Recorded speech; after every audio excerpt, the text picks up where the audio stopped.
샬롬, 그리스도의 향기 그 향입니다. 사랑하는 이에게 들려주는 한 구절 묵상. 오늘은 먼저 여호수아 24장 14절에서 15절 말씀이고요. 김광호 목사님의 은혜로운 묵상글로 함께 하시겠습니다. 그러므로 이제는 여호와를 경외하며 온전함과 진실함으로 그를 섬기라. 너희의 조상들이 강 저쪽과 애굽에서 섬기던 신들을 치워버리고 여호와만 섬기라. 만일 여호와를 섬기는 것이 너희에게 좋지 않게 보이거든 너희 조상들이 강 저쪽에서 섬기던 신들이든지 또는 너희가 거주하는 땅에 있는 아모리 족속의 신들이든지 너희가 섬길 자를 오늘 택하라. 오직 나와 내 집은 여호와를 섬기겠노라 하니. 여호수아 24장 14절에서 15절 말씀. 아멘. 끌려가는 삶이 좋을까요? 끌고 다니는 삶이 좋을까요?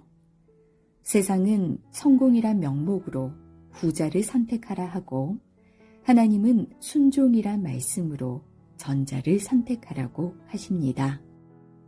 왜요? 그 선택이 하나님만 섬기고 경외하는 노예의 삶이기 때문입니다. 하지만 끌려가는 삶의 선택에도 믿음과 지혜가 필요합니다. 그래야 성령의 인도와 육체의 소욕을 분별할 수 있기 때문입니다. 그러므로 지금 어떤 형편과 처지에 놓여 있더라도 내일 일은 내일 염려하고 오늘의 영성으로 살아가야 합니다. 계속해서 한 구절 묵상 이어갑니다. 데살로니가전서 1장 10절 말씀입니다. 또 죽은 자들 가운데서 다시 살리신 그의 아들이 하늘로부터 강림하실 것을 너희가 어떻게 기다리는지를 말하니 이는 장래의 노하심에서 우리를 건지시는 예수 신이라. 데살로니가전서 1장 10절 말씀. 아멘. 누군가 나를 기다리는 사람이 있다는 건 눈부신 아름다움입니다. 그 눈부심이 아침이 기다리는 태양처럼 밤이 기다리는 별처럼 그에게 한 줄기 밝은 빛이 될 수 있다면 가슴 따뜻한 일입니다. 그래서 그날을 손꼽으며 나 역시 그를 기다리는 것 얼마나 가슴 뜨거운 일입니까? 태양을 기다리는 아침처럼 별을 기다리는 밤처럼 그를 위해 아름다운 배경이 될 수 있다는 건 또 얼마나 맑은 눈물 같은 일입니까? 우리는 태어나고 기다리고 죽지만 살아서 가장 햇살 같은 날은 한 사람이 또 한 사람을 촛불처럼 기다리는 날입니다. 그러므로 2024년 2월은 노하심으로부터 건져주심의 행복을 위해 다시 오실 예수님을 기다리며 눈부신 아름다움의 배경이 되는 달이 되길 소망합니다.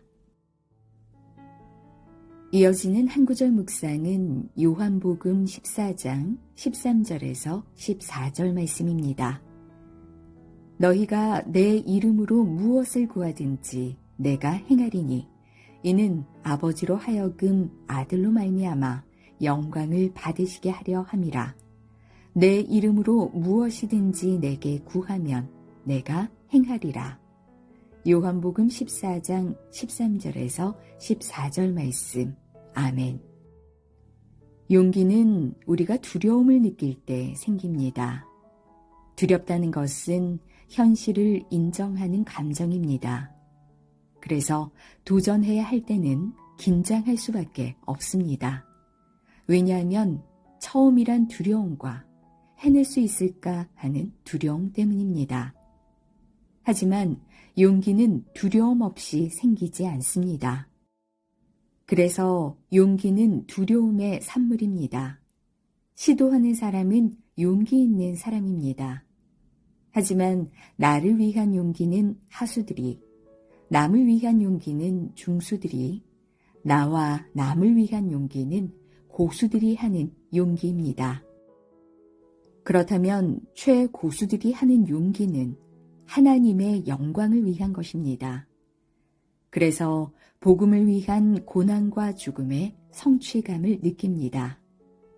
그러므로 2024년 2월 첫째 주일 예배를 통해 복음을 위한 용기를 구하는 우리가 되었으면 참 좋겠습니다.